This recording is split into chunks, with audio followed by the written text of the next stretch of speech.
Welcome back to the channel, everyone. Today I'm going to be talking about Disney Plus's new Marvel series, Moon Knight.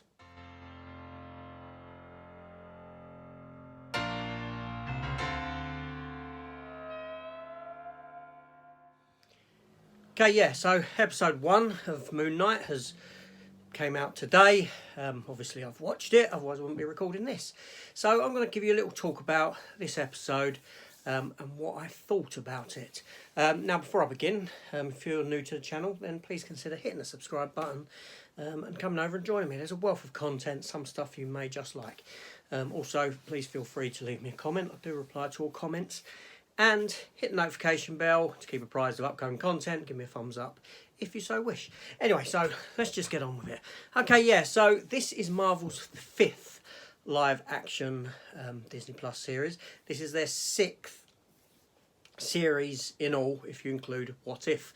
Now, interestingly, this is Marvel's first foray into a non-established character.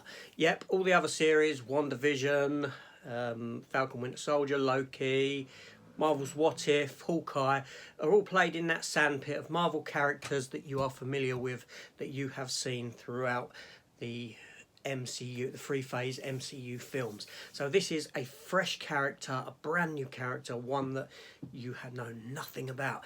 Yeah, so this first episode is structured differently than previous Marvel series. Its aesthetic is different than the previous Marvel series. It's a very dark aesthetic to it, a very sort of horror-esque kind of a feel, because we're stepping into the realm of Marvel Comics where things are somewhat darker. Now, I am aware of this comic character. I have read this comic character.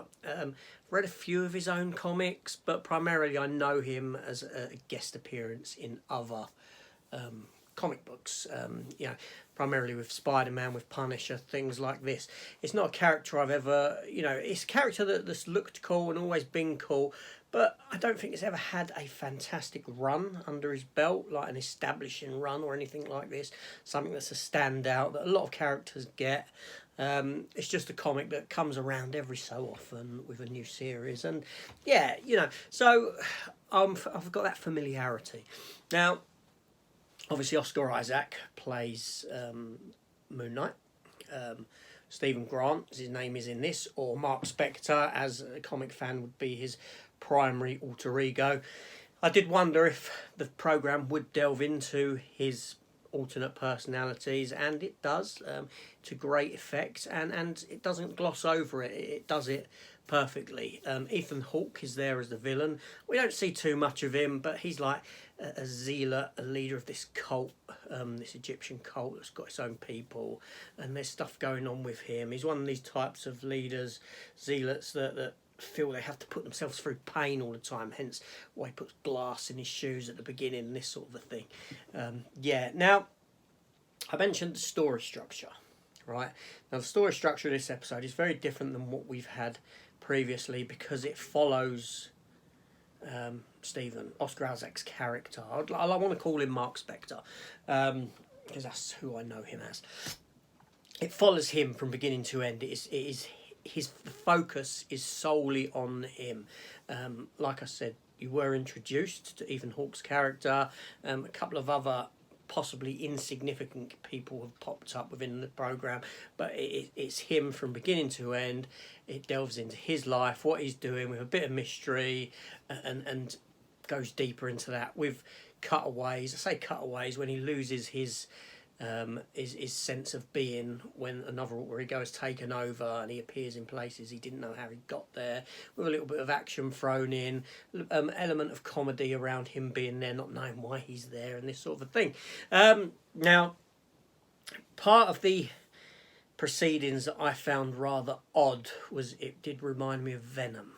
Yes, there was this Venom-esque type thing around Khonshu, the god, the Egyptian god, when he hears the voice of the Egyptian god, voiced by Abraham Murray, a fantastic actor. It was Venom. It was. If you've seen Venom, you know what I mean. It's that voice. He's got this voice, inner voice speaking to him, and not only that, when he does transform it into Moon Knight at the end, the suit comes out of him very sort of symbiotic-like, which is new, which isn't something from the comics. It's not symbiotic, it's more of a suit, as in like a Batman-esque kind of a suit. So yeah, so there is that. Now, this episode run for near on an hour, and I felt that it was it dragged somewhat. It got to the third quarter, and my interest started to wane a little bit, but then picked back up at the end. The end when he's in the room with the mirrors either side of him, that looked fantastic. You know, that bit was done really, really well. I did love that. But yeah, it could have done with maybe being trimmed a bit shorter.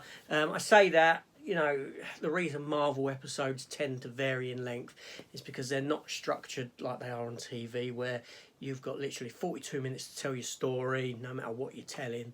The Marvel and Star Wars TV shows will change in length because they tell a story and they give the time that is required to tell that, so the length adjusts. Although it did feel like this one was dragging just that little bit. But no, I mean, Oscar Isaac's performance was okay. I say okay because I didn't really like his English accent very much, being English. But, you know, I'm sure he'll be great in it. It's just the accent. The rest of his character I liked. I can't really say much about anyone else's character because there wasn't really anyone else in it. But yeah, so good start. It'll be interesting what people think of this one, in that, like I said, it is a brand new character with no familiarity to anyone, that no one who's followed the MCU and think they know everything, they're now introduced to a character that you know nothing about, and you've got to get it all from this series. So that's the reason why it's been structured differently, because you haven't got that familiarity for that character. Anyway, so that was it. So I enjoyed it, don't get me wrong. The fact that I'm now seeing Moon Knight in live action is just, you know, I'm blown away. Yeah, it's fantastic. But yeah, so anyways, this is AJ. I will be back next week with a talk about the next episode. So come and join me if you so wish. Remember, hit that subscribe button. Let me know your thoughts down below, what you thought of this episode, whether you enjoyed it, whether you liked, disliked it, the reasons why. Let's have a little friendly conversation, get the ball rolling, and talk about the proceedings and what went on. Hit the notification bell, thumbs up, all that. This is AJ. Thanks for watching. I'll see you on the next one. Take care all, and goodbye.